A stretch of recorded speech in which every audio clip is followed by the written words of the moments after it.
नमस्कार साथियों। बीपीएससी ने फाइनल आंसर की जारी कर दिया है और फाइनल आंसर की जारी करने के बाद जैसा कि मैंने पहले वीडियो में ही कहा था, पहले कट ऑफ वाले वीडियो में, कि सबके 4-5 नंबर कटेंगे, सबके। हालांकि बीपीएससी ने कुछ इलीगल आंसर भी दिए हैं, मतलब गलत आंसर भी दिए हैं, और गलत आंसर की वजह से भी और बहुत परेशानियां बढ़ी है। हालांकि मैक्सिमम, अधिकतम लोगों का 80% या 90% लोगों का मान लीजिए उनका 4 नंबर 5 नंबर घटा ही है। कोई कोई है जिसका एक आध बढ़ गया है, कोई कोई है जिसका सेटल ही रह गया। जैसे मेरे ही जानने वाले हैं, उनका पहले भी जितना था अब भी उतना ही आ रहा है। तो लेकिन अधिकतर लोगों का घटा ही है। खैर, हम इस सब पे मुद्दे पे बात करेंगे। इन सब के निष्कर्षों के बाद जो एक अंतिम निष्कर्ष है, मतलब वो ये है कि कट ऑफ गिरेगा। अब हम एक एक करके कट ऑफ गिरने के तमाम संभावनाओं पे बात कर लेते हैं, फिर देख लेंगे कट ऑफ कितना है। पहले एक तो कि बीएड का मामला क्या था। बीएड और बीटीसी का जो मामला था, इस मामले की वजह से अधिकतर लोग पढ़ नहीं पाए और एग्जाम के 4-5 दिन पहले ऐसी उहापोह की स्थिति बन गई कि जाएं कि ना जाएं, जाएं कि ना जाएं। कोई नहीं पढ़ा, गड़बड़ हो गया। ऊपर से बीएड वालों का मन हतोत्साहित हो गया। मजबूरी में ये लोग गए, मन मार के गए, तो इनका मामला ऐसा रहा। दूसरा, इतनी भागदौड़ थी, इतनी भीड़ थी कि इजी प्रश्न गलत कर लिया लोगों ने। कई लोगों ने इतनी इजी प्रश्न गलत करके आए हैं कि मतलब अगर उसके लिए सजा दिया जाए तो मिनिमम फांसी होना चाहिए। ऐसे इजी प्रश्न गलत करके आए। हालांकि एग्जाम का वही एक पैटर्न ही होता है, उसमें अपना चाह के भी अपने आप को रोक नहीं पाएंगे और इजी गलत हो ही जाएंगे। 80% दिन पहले लोग थे और उसके अगले ही दिन 70% लोग हो गए।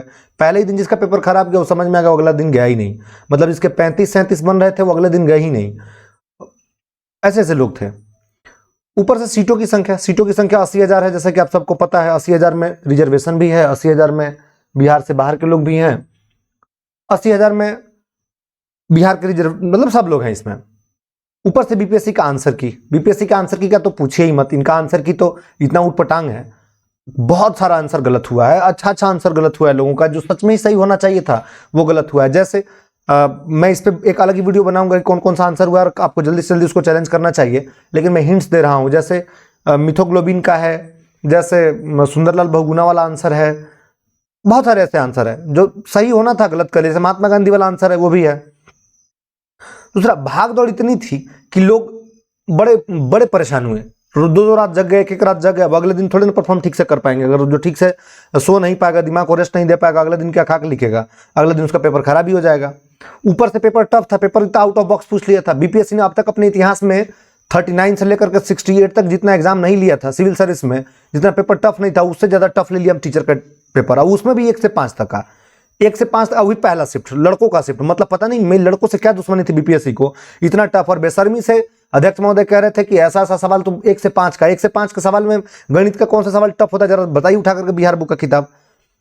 फिर भी क्या ही कर सकते हैं, लड़कियों का थोड़ा पेपर टफ था। इससे तो टफ था 9th-10th का और 11th-12th का एसएसटी का पेपर। और उनके जो 40 नंबर पूछे गए थे सामान्य ज्ञान में से, वो सबसे टफ थे। अगर ये पूछ लिए होते ना तो ये प्राइमरी के बच्चे इसमें झंडा गाड़ देते। इस 40 में से कम 30 तो सारे लड़के ले आते, इतना पढ़ के गए थे लोग।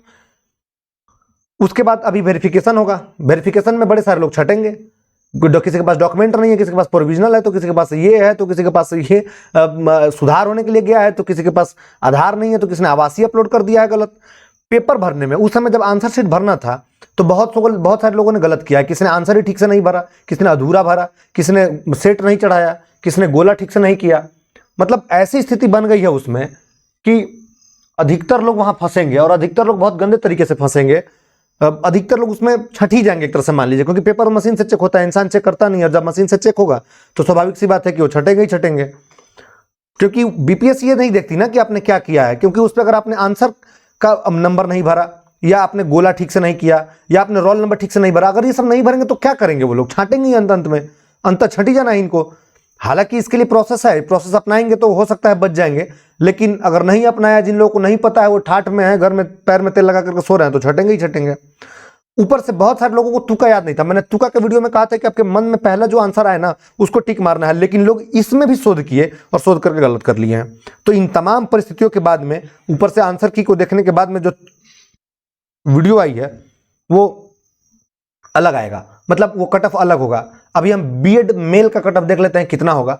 सब में 5-5 प्लस माइनस जोड़ना है। जैसे जनरल का है, जनरल अगर बीएड के साथ में है, बीएड और बीटीसी, और मैं लिख देता हूं यहां पर कंफर्म हो जाए, बीटीसी प्लस बीएड और प्लस डीएलएड, अगर ये साथ में है तीनों, तब कट ऑफ क्या होगा ये समझ लीजिए। तब उस स्थिति में कट ऑफ होगा जनरल का 54, 54 प्लस माइनस 5, ओबीसी का 51 प्लस माइनस 5, ईबीसी का मेल का है मतलब ये, ईबीसी का 49 प्लस माइनस 5, एसटी का 48 प्लस माइनस 5, एससी का 46 प्लस माइनस 5, ईडब्ल्यूएस का 45 प्लस माइनस 5, पीएच का 40 प्लस माइनस 5 और फ्रीडम फाइटर का 38 प्लस माइनस 5। ये है मेल का, पुरुष मेल का। अब बीएड के साथ में फीमेल का देख लेते हैं। फीमेल के कट ऑफ में ना बहुत परिवर्तन तो नहीं है, लेकिन जनरल में थोड़ा परिवर्तन हो जाएगा। जनरल में ये 52 से बढ़ भी सकता है। क्यों? इसका रीजन ये है कि मेल के कट ऑफ, मेल के पेपर के बजाय फीमेल का पेपर थोड़ा आसान था और उसमें पढ़ने वाले लोग की संख्या ज़्यादा था, मतलब ज़्यादा थी, महिलाएं ज़्यादा पढ़ती हैं, तो इसमें थोड़ा वेरी कर सकता है। तो ये 52 के बजाय 53 भी हो सकता है, हमें प्लस माइनस 5 मान करके चलना है। OBC 48 plus minus 5, EBC 47 plus minus 5, ST 42 plus minus 5, SC 40 plus minus 5, EWS 42 plus minus 5, pH 35 और फ्रीडम फाइटर 35, ये दोनों में प्लस माइनस 5। मतलब प्लस माइनस 5 का मतलब ये हुआ कि 48 का थोड़ा घटा लीजिए 5 और 5 बढ़ा लीजिए, मतलब 43 से लेकर 53 के रेंज में ये होगा। बहरहाल अगर इतना है ना, general 52, OBC 48, EBC 47, ST 42, SC 40, EWS 42, pH 35, freedom fighter 35, तो आप अपने आप को ठीक मान लीजिए कि आप ठीक स्थिति में हैं, आपको कोई दिक्कत नहीं है। अब देख लेते हैं बीएड के बगैर, बिना बीएड में, मतलब बीटीसी और सिर्फ डीएलएड वालों के साथ में इनका क्या सीन है। बीटीसी प्लस डीएलएड के साथ में क्या सीन रहेगा ये देख लेते हैं। देखिए 28 तारीख को, मतलब 11 अगस्त को तो सुप्रीम कोर्ट का फैसला आया, इससे तो स्थिति स्पष्ट हो ही गई थी, आपको पता ही है, उसने रोक लगाई थी। और 28 अगस्त को जो सुप्रीम कोर्ट के 3 जजों की पीठ ने जो बताया, उससे ये लगभग तय ही मानिए आपकी बीएड अब इसमें बाहर है। हालांकि अगर सरकार को कुछ करना होता, अब तक बचाना होता बीएड को, तो अब तक कर चुकी होती केंद्र सरकार या राज्य सरकार। हालांकि होप अभी भी है कि पार्लियामेंट्री सेशन शुरू हुआ है स्पेशल, तो हो सकता है कि उसमें स्थितियां पलट जाएं और लोग अध्यादेश लेकर के आए, या हो सकता है उस पार्लियामेंट्री सेशन के बाद में अध्यादेश केंद्र सरकार ही लेकर के आ जाए। कुछ करे, करना चाहिए उनको, क्योंकि बीएड वालों के साथ में नाइंसाफी हो रही है। बहरहाल अभी देखिए, बिना बीएड और बीटीसी अगर है और आपका कट ऑफ जनरल मेल में कितना है, अगर जनरल मेल में 47 है तो आप सेफ हैं। 47 प्लस माइनस सब में 5 जोड़ लीजिएगा आप, सब में प्लस माइनस 5 रहेगा। अगर आप ओबीसी में हैं plus minus 44 plus minus 5 safe हैं। ईबीसी 42 प्लस माइनस 4 है इसमें, एसटी प्लस माइनस 4 है 40 plus minus 4, SC 39 plus minus 4, EWS 42 plus minus 4, pH 35 और फ्रीडम फाइटर 35, दोनों में प्लस माइनस 4 है। 4 अगर बढ़ा घटा लेंगे तो मान लीजिए कि आप सेफ चल रहे हैं। एक बात आप समझ लीजिए, अगर बिहार से बाहर के पुरुष हैं आप, तब आप जनरल में आएंगे। अगर आपका 47 नंबर आ रहा है और 47 प्लस माइनस 5 के रेंज में है, तो आप अपने आप को सेफ मानिए। ये दिल खुश करने वाला कट ऑफ नहीं है। दरअसल कट ऑफ की रेशियो यही होगी, क्योंकि आप सबको पता है कि बीएड में ज़्यादा पढ़ने वाले विद्यार्थी थे, बीएड वाले ज़्यादा वैरायटी पढ़ते ज़्यादा है। मतलब ये एक मान का मिथक है, पता नहीं क्या है, सच है, लेकिन मुझे अब तक जितने लोग टकराए हैं ना, उसमें बीएड ज़्यादा मेहनत, मतलब ज़्यादा पढ़ते हैं, क्योंकि वो ज़्यादा उनको स्कोप होता है, तो उस लेवल का ज़्यादा गहराई तक पहुँच जाते हैं। जैसे उनको 6 to 8 में भी है, 9 to 10th में भी है, 11 to 12th में भी है, तो वो ज़्यादा पढ़ते हैं। और ज़्यादा पढ़ने का मतलब होता है कि वो डीप में चले जाते हैं, इसलिए उनका कट ऑफ थोड़ा ऊपर चला जाता है। लेकिन बीटीसी में वो समस्या नहीं है। बीटीसी में कांस्टेंट मात्रा मानी जाती है, अगर आप मनोवैज्ञानिक तरीके से समझेंगे तो कांस्टेंट होता है। इस स्थिति में बिहार के सारे बाहर के पुरुष इस कट ऑफ के रेंज में आएंगे, और ये आपका पुरुषों का पूरा कट ऑफ है हर कैटेगरी का, जिसमें ओबीसी पुरुष 44 plus minus 5, EBC 42 plus minus 4, ST 40 plus minus 4, SC 39 plus minus 4, EWS 42 plus minus 4, pH 35 plus minus 4 और फ्रीडम फाइटर 35, दोनों एक ही हैं। महिला का देख लीजिए, बिना बीएड, मतलब बीटीसी, जिसमें जनरल में बिहार के बाहर की जितने महिलाएं हैं वो 44 में आएंगी, मतलब जनरल में आएंगी। अगर उनका 44 के आसपास बन रहा है तो आप ठीक है स्थिति में, आप डॉक्यूमेंट वेरिफिकेशन कराने के लिए तैयार रहिएगा, नाम आएगा तो। OBC plus 42 plus minus 5, EBC 39 plus minus 5, 39 plus minus 5, ST 41 plus minus 5, SC 38 plus minus 5, EWS 40 plus minus 5, pH 35 plus minus 5, freedom fighter 35 plus minus 5। 35 इसलिए नहीं बदल रहा है ना, क्योंकि इनका कांस्टेंट ही है, इसमें बढ़ घट नहीं रहा है। इसमें बीएड वाले कम थे, बीटीसी वाले कम थे, डीएलएड वाले कम थे, ये तय कर पाना थोड़ा मुश्किल है, इसकी एग्जैक्ट डेटा भी नहीं मिल पा रही है, तो इतने में ही ये माना जाएगा, इतने में ही ये जाएंगे।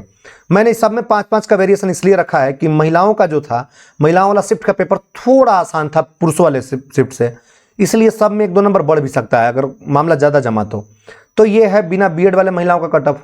एक बात और ध्यान रख लीजिए, अभी यूट्यूब पर बहुत सारे कट ऑफ 80 के पास जा रहे होंगे, कोई 70 के पास जा रहा होगा, कोई 60 में भी जा रहा होगा, कोई 50 में भी जा रहा होगा। मेरा भी अपना गया है जितना जाना था। हम सब में से किसी का सत्य नहीं होगा। सच ये है कि सत्य होगा बीपीएससी का, और वो कैसे बनाएगा, क्या बनाएगा, कैसे चलेगा, उन्होंने कट ऑफ कम करने की बातें कही हैं, क्या करेंगे तो वही जानते हैं। हम सबका एक अनुमान है, और ये सब अनुमान मैं तब कह रहा हूं जब मैंने बीपीएससी को फेस किया है। अब मैंने मार्कशीट तक डाल दी है, आप देख लीजिएगा अगर मेरी बातों पे आपको भरोसा ना हो तो बीपीएससी ऐसे ही अपने पैटर्न से चलती है, और उसका एक अपना निजी पैटर्न होता है, उस पैटर्न को फॉलो कर रही है। बहुत टफ पेपर बीपीएससी अपने इतिहास में पहली बार इतना टफ पेपर लिया है। इतना टफ पेपर उसने अब तक कभी भी नहीं लिया था जितना टफ पेपर उसने अब इस बार लिया, सिर्फ 1 to 5 प्राइमरी के लिए, और किसी में नहीं, 1 to 5 प्राइमरी के लिए। अब एक और सूचना है, सूचना यह है कि बीपीएससी वापिस से इसी महीने के लास्ट में अक्टूबर 1 में वैकेंसी लेकर के आने वाली है, जिसमें 1 से 5 के लिए भी सीटें हैं। लगभग 30 से 40 हज़ार सीटें इसमें होंगी 1 से 5 के लिए। उसके बाद में 6 से 8 के लिए 65 हज़ार के आसपास में सीटें होंगी। 9 से 10 के लिए भी लगभग 32 हज़ार के आसपास में सीटें होंगी, और 11 से 12 के लिए भी लगभग 40-45 हज़ार के आसपास में सीटें होंगी। 1,50,000 प्लस वैकेंसी आने वाली है, सरकार घोषणा कर चुकी है। इस समय से पढ़ना शुरू कर दीजिए। बीएड वाले आप पीआरटी में शायद छंट जाएंगे, आप 1 to 5 में नहीं रह पाएंगे, तो आप 6 से 8 वाले में आपको लग जाना चाहिए अभी से ही। दूसरी महत्वपूर्ण बात, इसमें बिहार से बाहर के तमाम लोग फॉर्म भरेंगे। बिहार के बाहर के फॉर्म भरना अलाउ है, आप फॉर्म भरेंगे, भर सकते हैं, इसलिए आप भी पढ़ना शुरू कर दीजिए। जिनके कम अक्षर हैं वो रोने धोने से अब काम नहीं चलेगा, रोना बजाना गाना आपका नुकसान देगा। इस बार आप पढ़ना शुरू कर दीजिए। मैं पूरी क्लास पढ़ाऊंगा, बस 1-2 दिन की छुट्टी और मुझे लेनी है, उसके बाद मैं पूरी क्लास आपको पढ़ाऊंगा, पूरी की पूरी तैयारी कराऊंगा। 6 to 8 और 1 to 5 दोनों पढ़ा दूंगा। अभी मैं 1-2 दिन में 6 to 8 का सिलेबस, उसकी योग्यता, उसमें क्या कॉम्बिनेशन रहेगा, अभी बात चल रही कॉम्बिनेशन हटा देने की, तो वो कॉम्बिनेशन हटाने की बात होगी, कैसे होगी, इन सब पर अलग अलग वीडियो मैं दे दूंगा। बहरहाल अभी 1 to 5 और 6 to 8 में आप शुरू कर दीजिए। इसके महत्वपूर्ण सब्जेक्ट कौन कौन से हो सकते हैं ये प्रीवियस वाली वीडियो में मैंने डाल दिया है, आप वहां से पढ़ सकते हैं। तो इतने मार्क्स जिसके भी आ रहे हैं जनरल फीमेल में, ओबीसी में, ईबीसी में, एससी में, एसटी में, सब में, वो लोग अपना डॉक्यूमेंट अपडेट करके रखिए। डॉक्यूमेंटों की सूची भी आ गई है, मैंने भी वीडियो में डाल दिया है, दूसरी वीडियो में भी डाल दूंगा। बाकी जैसे भी कोई सूचना आएगी मैं बनाऊंगा। मैं कल सुबह आपको एक वीडियो दे दूंगा कि जिनके मार्क्स कम आ रहे हैं उनको अब क्या करना चाहिए। दूसरी एक और वीडियो जल्दी आ जाएगी कि 6 to 8 के लिए क्या सिलेबस होगा, क्या उनकी योग्यताएं होंगी। ठीक है, तो आप पढ़िए, परेशान नहीं होना है बिल्कुल। एग्जाम क्या है, एग्जाम तो आता रहता है जीवन में, आप हर मोड पर तो एग्जाम दे ही रहे हैं। ये पेपर पे पेन का मोड का एग्जाम था, नौकरी का एग्जाम था, तो इसमें अगर नहीं भी मार्क्स आपके आ रहे होंगे तो परेशान नहीं होना है आपको कतई। चलिए, तो आज के लिए इतना ही। जय हिंद। लाइक शेयर सब्सक्राइब करते रहें, बढ़ाते रहें इसे और लोगों तक।